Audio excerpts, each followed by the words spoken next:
오늘 함께 나눌 말씀은 요한복음 12장 23절부터 25절입니다. 요한복음 12장 23절부터 25절 같이 한번 읽도록 하겠습니다. 시작. 예수께서 대답하여 이르시되 인자가 영광을 받을 때가 왔도다. 내가 진실로 진실로 너희에게 이르노니 한 알의 밀이 땅에 떨어져 죽지 아니하면 한 알 그대로 있고 죽으면 많은 열매를 맺느니라. 자기의 생명을 사랑하는 자는 잃어버릴 것이요 이 세상에서 자기의 생명을 미워하는 자는 영생하도록 보존하리라. 아멘. 아멘. 오늘 말씀의 제목은 사순절 두 번째 주일을 맞이해서 자기 생명을 미워한다는 것이라는 제목입니다. 자기 생명을 미워한다는 것이 뭔가에 대해서 오늘 생각해 보도록 하겠습니다. 예수님은 죽은 나사로를 살리신 놀라운 기적 때문에 많은 사람들이 예수님에게 관심을 갖기 시작했어요. 누구야? 누군데 죽은 자를 살리기까지 시작하지? 나사로의 동생 마리아는 예수님의 머리에 향유를 부음으로 그의 죽음을 예비하였죠. 하지만 예수님의 제자들은 예수님의 죽음에는 큰 관심이 없었어요. 예수님이 몇 차례에 걸쳐서 내가 아버지께로 간다, 내가 죽는다는 얘기를 몇 번 하셨는데도 관심이 없었어요. 사람들은 막 나사로가 죽었다라는 소문을 듣고 나서 예수님을 막 따라다니기 시작해요. 예수님이 가는 곳마다 엄청난 무리가 예수님을 보기 위해, 예수님의 말씀을 듣기 위해 모여들고 있었죠. 오늘 말씀의 배경이 되는 때는 이스라엘의 가장 큰 명절인 유월절 즈음입니다. 이제 유월절이 얼마 남지 않았어요.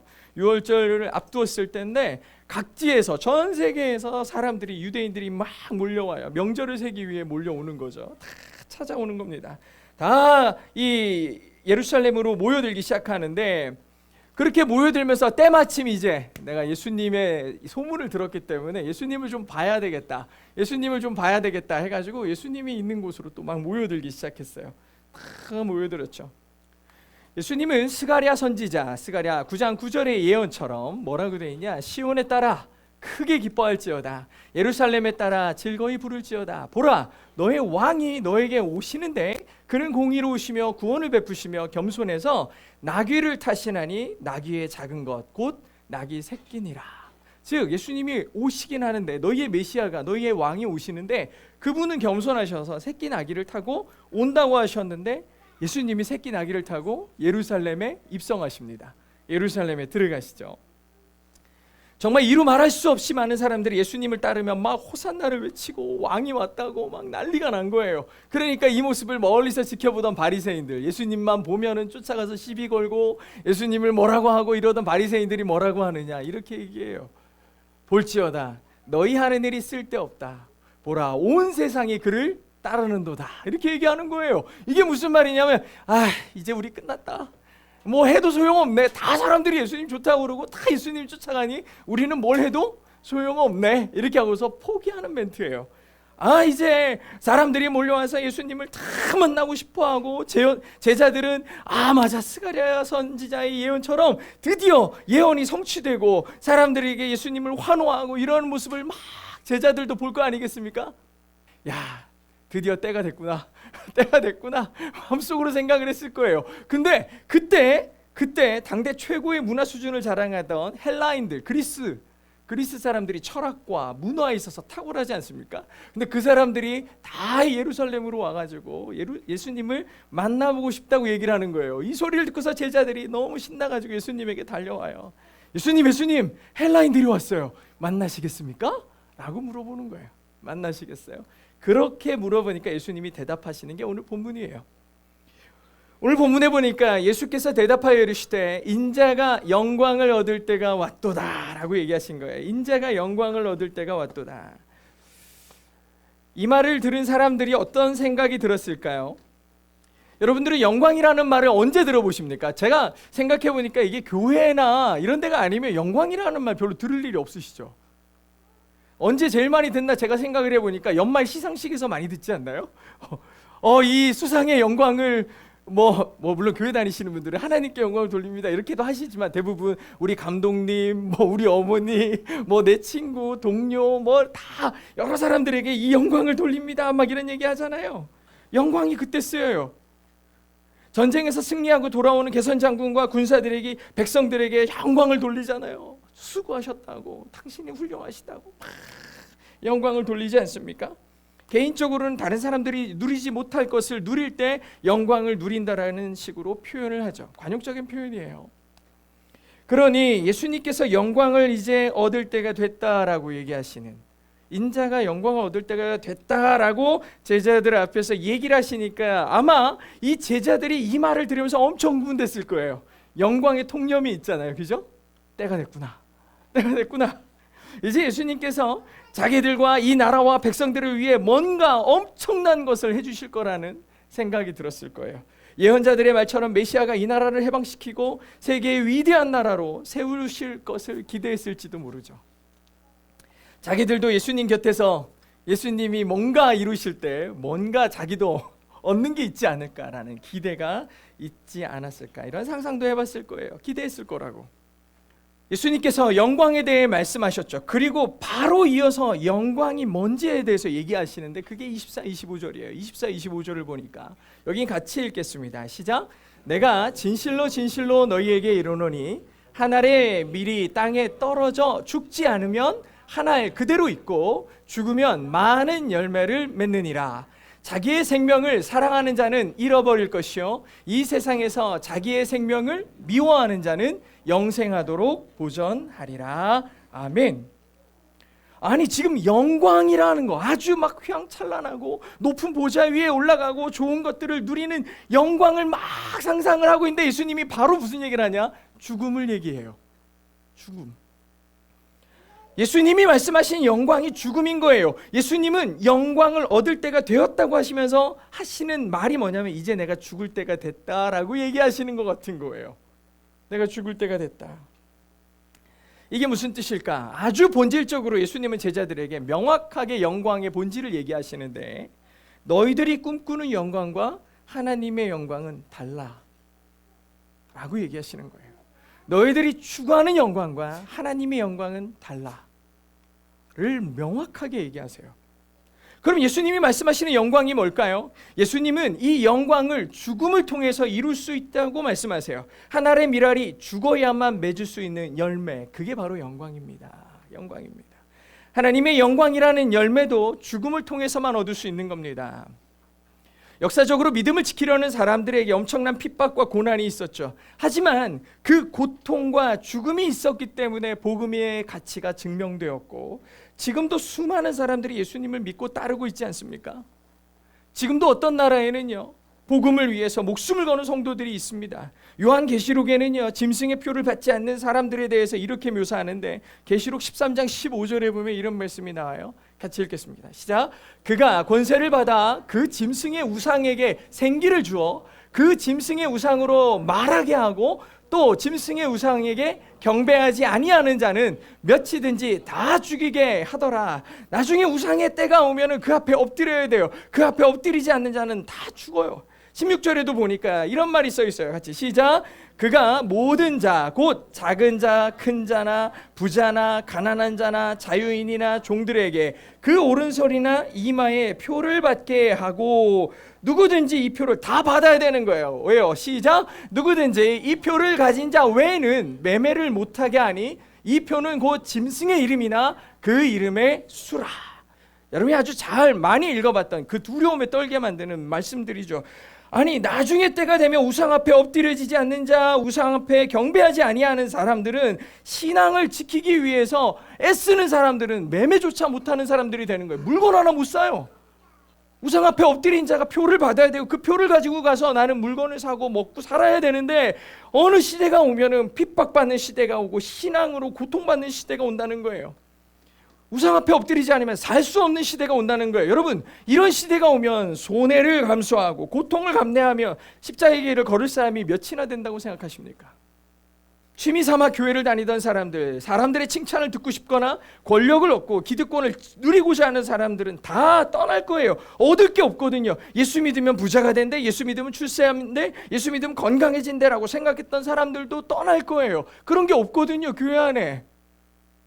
아니 뭐 사 먹지도 못하는데 무슨 건강이 있고 출세가 있고 누림이 있겠냐고요. 그러니까 다 떠나가게 될 거예요. 그럼 교회에 누가 남냐고요? 주님과 함께 십자가를 각오하는 사람만 남겠죠. 주님과 함께 죽기로 작정한 사람만 남을 거예요. 그래서 이 시대의 교회가 해야 될 일이 뭔가? 우리가 늘 마지막 때를 얘기하면서 여전히 풍족함과 세상의 방식과 똑같은 방식으로 교회의 복음을 얘기하면 남을 사람이 아무도 없는 거예요. 이 마지막 때가 되면 다 흩어지고 다 도망가 버리는 거예요. 그러니 우리가 마지막이라고 얘기할 때는 죽음을 각오하는 사람이 교회에 있어야죠. 예수님과 함께 십자가의 길을 가겠다고 하는 사람들을 양육해내야죠. 우리의 다음 세대들, 우리 믿음의 성도들이 죽음을 각오하는 사람들이 있을 때에야 나중에 건강한 교회가 지켜지는 거죠. 더 고상한 가치를 위해 나를 포기할 수 있느냐고 물으시는 이 질문 앞에 그렇게 하겠습니다. 예수님은 제자들에게 영광에 대해 말씀하시면서 동시에 죽음을 말씀하시잖아요. 네가 하나님의 나라와 영광을 위해 죽을 수 있느냐는 질문을 하시는 거예요. 사랑하는 성도 여러분, 우리의 정체성은 그리스도인 크리스찬이죠. 크라이스트, 예수 그리스도가 나의 정체성이에요. 당신 누구야? 그리스도인이야. 그리스도가 누군데? 예수 그리스도. 예수님이 나의 정체성이고 나의 전부라는 거예요. 우리를 그렇게 정의하잖아요. 나는 크리스찬이야. 그리스도인이야. 예수님께서 우리를 영광의 자리로 초대하시잖아요. 하지만 그게 쉽지 않은 거예요. 예수님을 믿고 따른다는 것은 그 길에 죽음이라는 힘든 과정이 분명히 존재하거든요. 모세가 하나님의 종이 되는데 40년의 광야가 필요했어요. 이스라엘이 하나님의 민족이 되어 가나안에 들어가는데 또 광야에 40년이 필요했어요. 이렇게 40년을 보내는 동안 완전히 그들이 죽어가는데 모세는 자아가 죽고 하나님의 말씀만으로 그 말씀에만 완전히 순종하는 사람이 돼버렸어요. 40년 동안. 이스라엘 백성은 하나님의 말씀에 불순종했던 사람들이 광야에서 다 죽어버렸어요. 완전히 새로운 세대가 이제 하나님의 땅에 하나님의 약속을 성취하는 자들로 들어가기 시작했죠. 불신이 무너지고 하나님의 말씀에 순종하지 않았던 자들이 다 죽어지는 그런 자아가 죽어져야 하나님의 뜻대로 행하는 자들이 되었던 거죠. 지금 우리에게도 똑같은 죽음을 요구하시는 거예요. 그러면 이 시대의 성도들은 뭐가 죽어야 되냐? 뭐가 죽어야 그리스도인이냐를 질문하겠죠. 뭐가 죽어야 될까? 가장 먼저는 사람을 의지하는 마음이 죽어야 돼요. 사람을 의지하는 마음이 죽어야 돼요. 세상은요 기본적으로 사람을 의지합니다. 오죽하면 사람 인자가 사람과 사람이 서로 기대어 있는 모습이 사람 인자겠냐고요. 사람을 의지하면서 살게 돼 있어요. 이제 얼마 안 있으면 총선이 있지 않습니까? 대한민국 정치는 지금 자기를 뽑으라고 외치는 사람들로 서로 당을 짓고 단 위에 올라가 나를 뽑으세요. 나를 뽑으세요. 나밖에 없습니다. 다 그렇게 외치고 있지 않아요? 세상은 이런 게 통해요. 그걸 정치라고 그러죠. 내 편을 많이 만들어내야 이기는 게 정치예요. 내 말에 잘 따라오는 사람들이 많은 게 정치예요. 하지만 사람을 의지하는 것이 전혀 통하지 않는 곳이 있는데 그게 교회입니다. 그게 교회여야 돼요. 제가 지금 교회라고 그러니까 되게 의아한 표정을 지으시는데 그런 데가 교회여야 됩니다. 사람을 의지해서는 통 아무것도 안 되는 데가 교회여야 돼요. 교회에는 정치가 있으면 교회는 분열되고 반목이 일어나요. 특히 목회자가 그 중심에 선 교회는 그 규모나 인기와 상관없이 분열하는 교회가 되게 마련이에요. 목사님을 중심으로 똘똘 뭉치면 야 교회가 좀 잘 되는 것 같은데 단합도 잘 되는 것 같은데 좋은 교회처럼 보입니까? 하지만 잘못된 교회라고 말씀드렸죠. 목사님 말에 막 일사불란하게 막 움직이는 교회는 잘못된 교회라고 이전에 설교하면서 말씀드린 적이 있어요. 건강한 교회는 사람이 드러나지 않아야 돼요. 어떤 교회는 목사님은 안 드러나는 것 같은데 나중에 보니까 그 교회 대통령 다니는 교회래. 그 교회 국회의원이 다니는 교회래. 그 교회 연예인 누가 다니는 교회래. 교회가 말씀이 있어야 되고 주님의 하나님의 은혜가 있어야 되는데 사람이 막 드러나는 거예요. 사람이 막 나타나요. 예수님이 아닌 것들로 정의되는 교회들을 종종 막 보게 되죠. 동행교회도 목사가 드러나면 안 되잖아요. 성도도 드러나면 안 돼요. 오직 하나님만 높여줘야 되죠. 그 교회에 성령의 임재가 있는 뜨거운 예배가 있는 교회야. 하나님께 사랑하시는 교회야. 이런 그 주체가 바뀌어야 되는 거죠. 중국의 기독교가 부흥기에 있을 때 제가 들었던 중국 교회는요. 목사님 이름 우리가 뭐 미국을 생각하고 영국을 생각하고 그러면 뭐 유명한 책의 저자들, 유명한 목사님들의 이름이 막 떠오르기 마련인데 중국을 생각하면 이름이 안 떠오르는 거예요. 어떤 목사님이 유명한지 잘 모르겠는 거예요. 근데 제가 중국의 예배가 엄청 뜨겁다는 걸 알아요. 거기 갔다 오신 분이 중국은 교회가 우리처럼 동네에도 십자가가 막 세워 있는 게 아니에요. 큰 도시에 그냥 한 개 있을까 말까 이래요. 그러니까 이 교회에 가려면 전날부터 출발하는 사람들이 수두룩하대요. 그 예배에 오려고 전날부터 막 하루길을 달려와서 예배에 가면은 찬송가가요 1절부터 10절까지인데 이걸 10번을 부르어요. 그럼 뭐예요? 100절이야 100절. 그런데도 그거를 뜨겁게 부르는 거예요. 찬송을 수십 번을 찬송을 1시간 2시간씩 부르고 설교가 2-3시간씩 되고 4시간 5시간 하루 종일 예배하고 가는데도 막 기쁘고 행복해가지고 어찌할 바를 모른다는 거예요. 사람들이 그렇게 은혜를 받고 행복한 얘기를 그 중국에 다녀왔던 목사님이 전해주는 거예요. 성령의 뜨거운 임재, 기도와 찬양, 예수님을 전하지 않고는 견딜 수 없는 뜨거운 마음이 막 전해진다고 얘기하시더라고요. 저는 중국을 안 가봐가지고 그거를 공감을 잘 못하고 있었어요. 근데 또 하나가 있는데 저희가 공감하는 하나는 일본에 제가 작년에 갔다 오지 않았습니까? 홋카이도에 갔더니 거기에 북해도 대학이라는 대학, 아주 유명한 대학이 있는 거예요. 거기에서 생명공학하고 농업이 시작이 됐는데 그 농업을 가르치러 온 분이 선교사님인 거예요. 그래가지고 처음에 이 농업을 가르쳤던 이 학생들을 말씀으로 가르쳤어요. 말씀으로 열심히 가르치니까 이 학생들이 전국으로 흩어져가지고 각 대학마다 복음을 전하는 복음의 사역자들이 됐고 그 이후에 1세대, 2세대 우리가 아주 뭐 이제 조금만 공부해보면 아는 우찌무라 간조 같은 아주 유명한 신학자들이 일본에서 막 나오는 거예요. 빙점이라는 소설을 쓴 미우라 아야코 같은 사람 엄청난 크리스찬 아닙니까? 그 사람이 쓴 그 빙점이라는 소설도 예수님의 희생과 사랑에 대한 소설이잖아요. 그렇게 탁월한 사람들, 이름만 그 네임드된 아주 유명한 사람들이 일본에는 수두룩해요. 근데 지금 일본의 복음화는 겨우 0.2%예요. 겨우 0.2%예요. 그냥 길거리를 걸어가면 몇 미터 간격으로 수많은 신들이 가득 깔려 있어요. 골목마다 신들이 있어요. 중국은 지하교회 성도들이어서 통계를 제대로 작성할 수 없는데 사람들이 통계를 낼 때마다 하는 이야기가 중국의 크리스찬이 1억이 넘는다는 거예요. 단일 나라의 크리스찬 규모로는 가장 큰 규모의 크리스찬 수라는 거예요. 중국이 엄청난죠. 아니 유명한 목사 하나 없고 유명한 크리스찬 하나 드러나지도 않았는데 거기에는 억대에 이르는 수많은 사람들이 예수를 믿는다고? 말이 되나? 말이 되나? 그 사람들은 오직 사람이 아니라 예수님을 믿고 따라가고 있다는 거죠. 여러분 고린도 교회 그러면 고린도라는 도시 자체가 얼마나 타락한 도시입니까?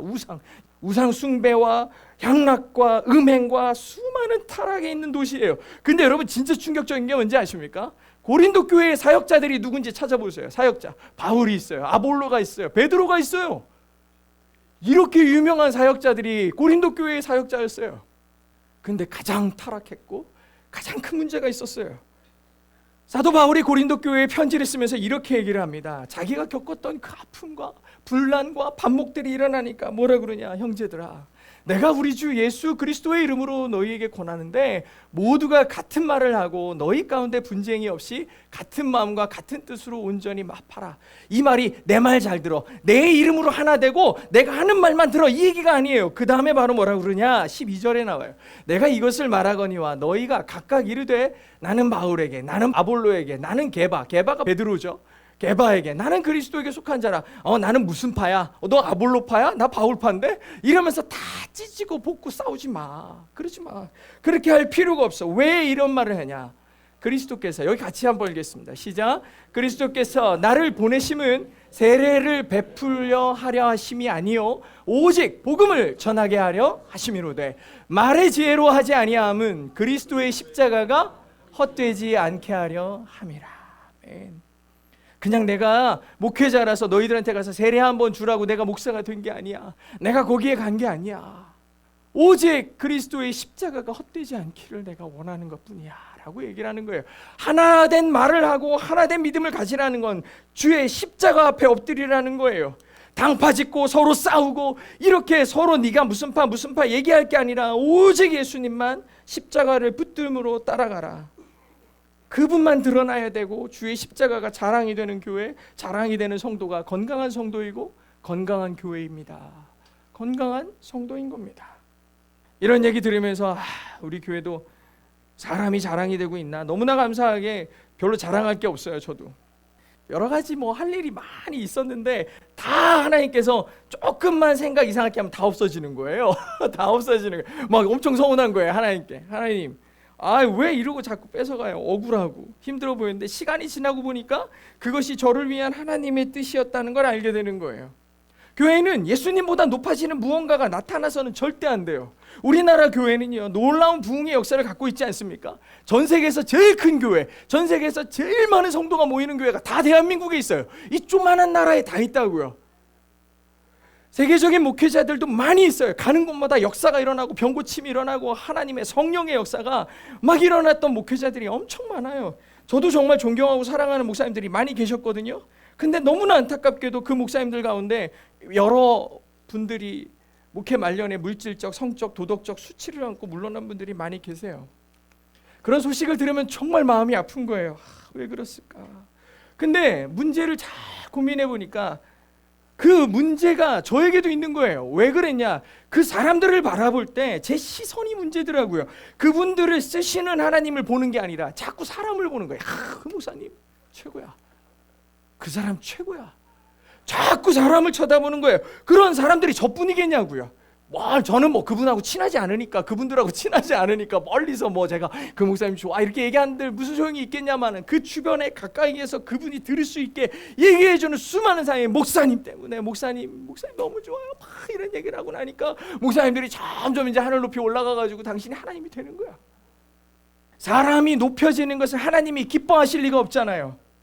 저와 같은 시선을 가진 사람들이 그분들의 마음을 흔들었을 거고 넘어지게 했을 거예요. 하나님이 기뻐하실 리가 없다는 걸 알면서도 자꾸 눈으로 사람을 보는 거예요.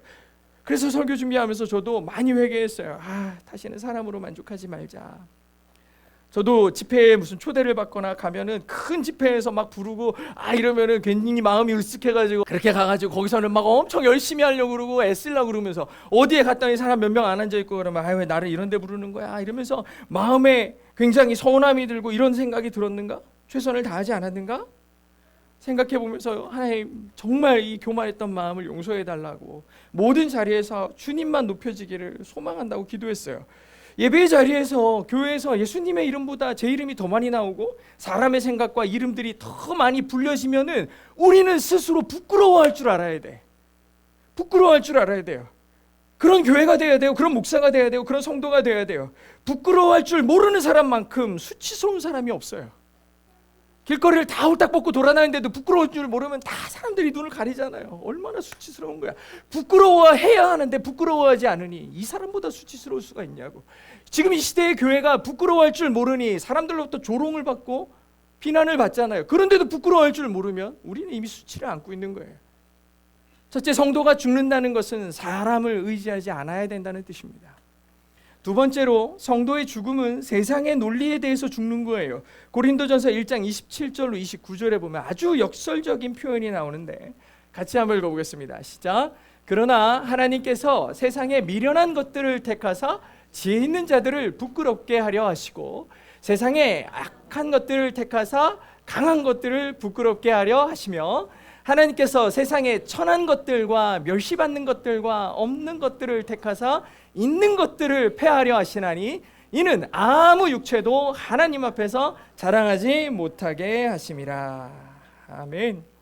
예수님께서 세상에서 아마 이 땅에 오신 다음에 뭔가 해보려고 하셨다면 제자들을 그 변두리 갈릴리 같은 데 가가지고 평생 고기만 잡던 사람들 제자로 삼으면 안 됐죠. 길거리에서 맨날 돈 계산하고 사람들의 미움받는 세리를 자기의 제자로 삼으면 안 되는 거였어요. 오히려 잘 공부되어지고 잘 성경도 알고 사회적 지위도 있고 재력과 권력을 겸비한 사람들을 뽑았어야죠. 이에 가장 적합한 사람들이 누굽니까? 바리새인들이죠. 얼마나 열심히 공부합니까? 사람들로부터 인정받죠, 존경받죠. 내가 저와 같으면 좋겠다라고 얘기하는 사람이 바리새인들이었을 거예요. 그들이 모이는 회당에, 그들이 모이는 클래스에 가가지고 예수님이 그 진리를 깨워주시고 몇 가지 이적만 보여주셨으면 수많은 바리새인들이 예수님을 따르겠다고 작정했을 거예요. 내가 예수를 위해 살겠다라고 작정했을 거라고요. 근데 예수님은 그러지 않았어요. 세상에 미련한 것들, 약한 것들, 세상에 천한 것들, 멸시받는 것들, 없는 것들을 택하셨다는 거예요. 왜 그러셨냐고. 왜 그러셨냐 보니까 하나님이 일하시도록 하기 위함이었어요.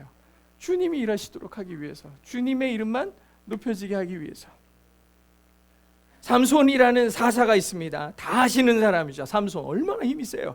이 삼손이라는 사람은 사사 가운데 가장 탁월한 능력을 가진 사람이었어요. 명문 가문 출신이고 나시린으로 태어나기 전부터 구별됐어요. 삼손은 이스라엘을 블레셋으로부터 구원할 사람이라는 천사의 수태고지를 받은 사람이에요.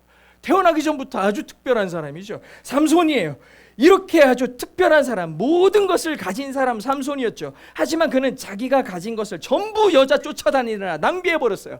객기 부리느라고 자기 기분 나쁘다고 그 힘을 다 써버리는 거예요. 낭비해버리는 거예요. 살면서 하나님의 영광을 위해 한 일이 없어요. 그리스도인들 가운데도 삼손과 같은 사람들이 있어요. 자기에게 주신 능력을 자기의 만족과 유익을 위해 낭비해버리죠. 힘을 낭비하고 시간을 낭비하고 물질을 낭비해요. 하는 짓이 삼손이에요. 아니 목사님, 저는 삼손처럼 힘도 안 세고요, 가진 것도 없고요, 특별하지도 않아요. 그 별것도 없는 그 알량한 능력과 소유 가지고도 삼손처럼 사는 사람이 있어요. 그거 가지고 다 내 만족과 내 유익을 위해 다 써버려요. 얼마나 안타까운 일입니까? 물론 세상의 이치는 그래야 될 것 같죠. 없어도 있는 척 해야 될 것 같고 최대한 노력하고 애써서 사람들 위해서 군림해야 되고 자기의 권력을 최대한 사용해서 사람들의 인정을 받으려 할 겁니다. 하지만 그리스도인은 그러면 안 된다는 거예요. 적어도 예수 믿는 사람은 그러면 안 된다. 모두 사람들을 비난하고 상대방을 무너뜨리고 당을 짓고 권력자의 눈치를 보면서 당리당략을 위해서 움직일 때, 아니 그래도 국민들이 뽑아주는 사람인데 국민 눈치를 좀 봐야 되는 거 아니야? 라는 양심의 찔림이 있는 사람이 되어야 된다라는 거죠. 그런 사람이 나와야 된다고. 지금 중병에 걸려서 긴급하게 병원에 찾아왔는데 그 환자들이 막 병원으로 몰려 들어가는 것을 보면서도 그냥 병원을 떠나버려요. 마음속에 도저히 내가 병을 떠날 수 없다라는 양심, 하나님께서 나에게 이 직업으로 부르신 그 소명, 그래서 직업이 영어로 job이라는 표현도 있지만 calling이라는 표현도 있거든요. 부르심이에요. 하나님이 내가 너를 이걸 통해 쓰겠다, 소명이죠. 그 마음을 가지고서 있다라면 그 한 사람이 돼야 되는 사람이 누구냐 물으면 그리스도인이어야 된다. 물론 그렇게 한다고 해서 사람들이 그 사람의 이름을 기억하는 것도 아닐 거예요. 국회의원에 당선되기는커녕 눈밖에 났으니까 경선도 못 치를 수도 있어요. 다른 의사들로부터 왕따를 당하고 병원에서 쫓겨날 수도 있겠죠. 하지만 세상의 이치가 아니라 하나님이 기뻐하시는 일이 뭔가를 고민하는 사람이 그리스도인이어야 된다라는 거예요. 성도는 세상의 이치에 대해서 죽은 사람이에요. 고린도전서 6장 1절부터 10절까지 좀 길거든요. 좀 길긴 한데 여기에 뭐라고 써있냐? 우리는 그리스도인입니다. 우리는 예수 믿는 사람이에요 하면서 고린도 교회에다 편지를 써요, 바울이. 근데 여기에 그리스도인은 이러해야 됩니다라는 얘기가 써 있어요. 이걸 우리 같이 한번 읽어볼게요. 같이 한번. 제가 세 번역으로 써왔어요. 이거를 개역 한글로 읽으려니까 좀 어려울 것 같아서 세 번역으로 가져왔으니까 우리 같이 한번 읽어볼게요. 시작. 우리는 하나님과 함께 일하는 사람으로서 여러분에게 권면합니다. 하나님의 은혜를 헛되이 받지 않도록 하십시오. 하나님께서 말씀하시기를 은혜의 때에 나는 네 말을 들어주었다. 구원의 날에 나는 너를 도와주었다 하셨습니다. 보십시오. 지금이야말로 은혜의 때요. 지금이야말로 구원의 날입니다. 아무도 우리가 섬기는 이 일에 흠을 잡지 못하게 하려고 우리는 무슨 일에나 아무에게도 거리낌거리를 주지 않았습니다. 우리는 무슨 일에서나 하나님의 일꾼답게 처신합니다. 우리는 많이 참으면서 환난과 궁핍과 곤경과 매맞음과 옥에 갇힘과 난동과 수고와 잠을 자지 못함과 굶주림을 겪습니다.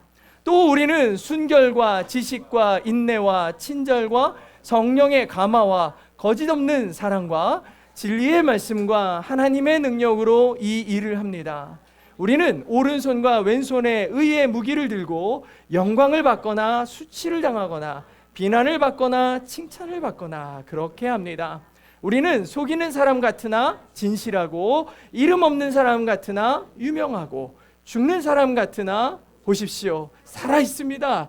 징벌을 받는 사람 같으나 죽임을 당하는 데까지는 이르지 않고 근심하는 사람 같으나 항상 기뻐하고 가난한 사람 같으나 많은 사람을 부유하게 하고 아무것도 가지지 않은 사람 같으나 모든 것을 가진 사람입니다. 아멘. 그리스도인이에요.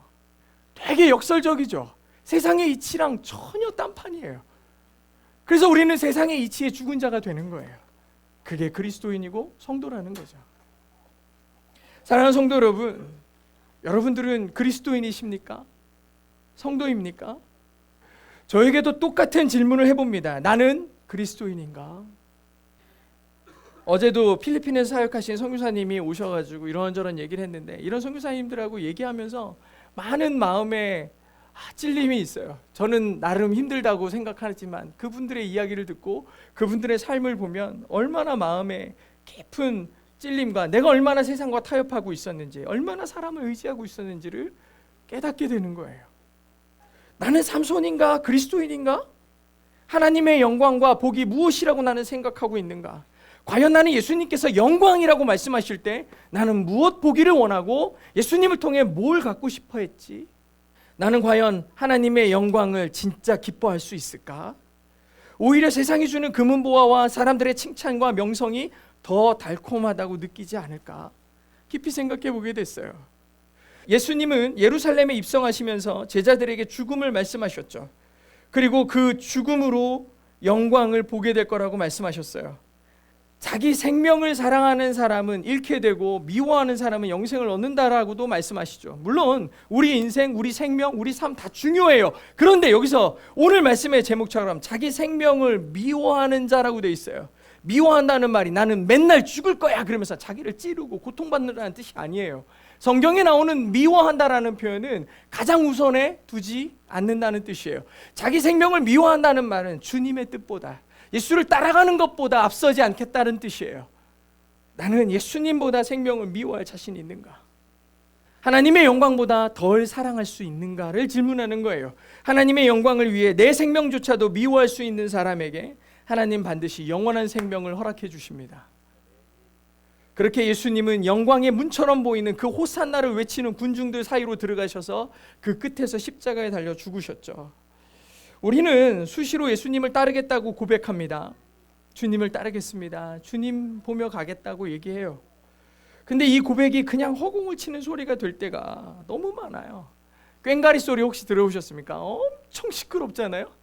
근데 왜 울리는 꽹가리 같은 소리라고 하겠습니까? 그리스도인들의 고백과 그리스도인들의 소리들이 시끄럽고 요란하지만 아무것도 아닌 거예요. 아무것도 아닌 거예요. 그런 허공을 치는 사라져버리는 소리가 되지 않도록 진심으로 하나님의 영광을 위해 예수님을 따르는 여러분 모두가 되시기를 주의 이름으로 축복합니다.